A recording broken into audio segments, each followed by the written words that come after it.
Finally tonight, a special comment about Mr. Bush's trip and his startling admission of the true motive for this war, which was revealed during his absence. And so he is back from his annual surprise gratuitous photo op in Iraq, and what a sorry spectacle it was. But it was nothing compared to the spectacle of one unfiltered, unguarded, horrifying quotation in the new biography to which Mr. Bush has consented, as he deceived the troops at Al-Assad Air Force Base yesterday with the tantalizing prospect that some of them might not have to risk being killed and might get instead to go home. Mr. Bush probably did not know that. With his own words, he had already been proved to be a liar, that he had been lying, is lying, will be lying about Iraq. He presumably did not know that there had already appeared those damning experts from Robert Draper's book, Dead Certain. "I'm playing for October, November," Mr. Bush said to Draper. That evidently is the time during which he thinks he can sell us the real plan, which is, to quote him, "to get us in a position where the presidential candidates will become comfortable about sustaining a presence." Comfortable, that is, with saying about Iraq, again quoting the president, "stay longer." And there it is, sir. We've caught you. Your goal is not to bring some troops home, maybe, if we let you have your way now. Your goal is not to set the stage for eventual withdrawal. You are, to use your own disrespectful, tone-deaf word, playing at getting the next Republican nominee to agree to jump into this bottomless pit with you and take us into it with him as we stay in Iraq for another year and another and another and anon. Everything you said about Iraq yesterday and everything you will say is a deception for the purpose of this one cynical, unacceptable, brutal goal, perpetuating this war indefinitely. War today, war tomorrow, war forever. And you are playing at it. Playing! A man with any self-respect, having inadvertently revealed such an evil secret, would have already resigned and fled the country. You have no remaining credibility about Iraq, sir. And yet yesterday at Al-Assad, Mr. Bush kept playing, and this time using the second of his two faces.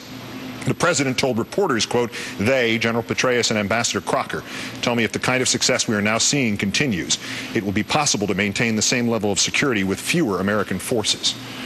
And so Mr. Bush got his fraudulent headlines today. Bush may bring some troops home, while the reality is, we know from what he told Draper, that the president's true hope is that they will not come home, but that they will stay there, because he is keeping them there now in hope that those from his political party fighting to succeed him will prolong this unendurable disaster into the next decade.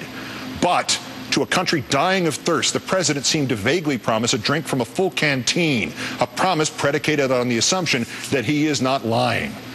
Yet you are lying, Mr. Bush, again. But now we know why.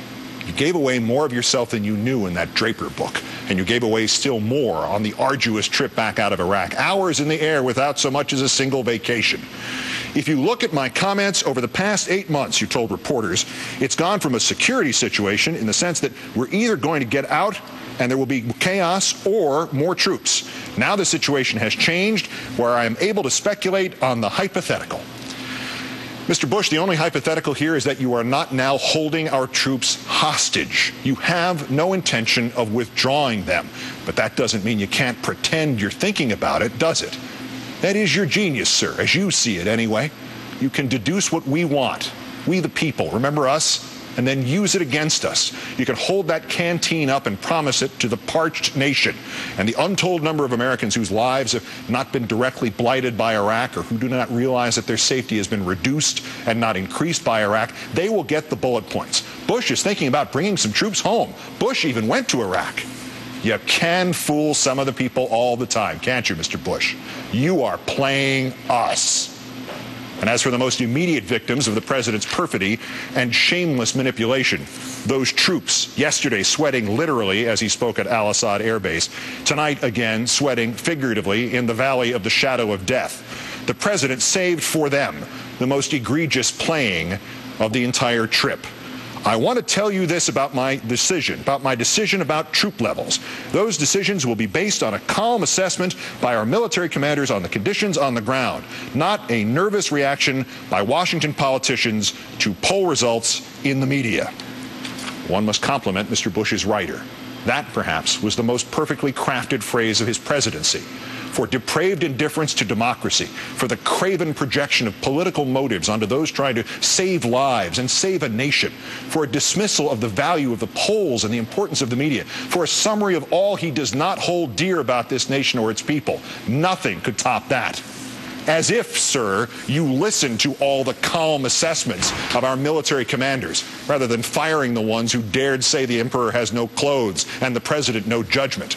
As if, sir, your entire presidency was not a nervous reaction, and you yourself nothing but a Washington politician. As if, sir, the media does not largely divide into those parts your minions are playing and those others who unthinkingly and uncritically serve as your echo chamber at a time when the nation's future may depend on the airing of dissent. And as if, sir, those polls were not so overwhelming and not so clearly reflective of the nation's agony and the nation's insistence. But this president has ceased to listen. This president has decided that night is day and death is life, and enraging the world against us is safety. And this laziest of presidents actually interrupted his precious time off to fly to Iraq to play at a photo opportunity with soldiers, some of whom will, on his orders, be killed before the year, maybe before the month is out. Just over 500 days remain in this presidency. Consider the dead who have piled up on the battlefield in these last 500 days. Consider the singular fraudulence of this president's trip to Iraq yesterday, and the singular fraudulence of the selling of the Petraeus report in these last 500 days.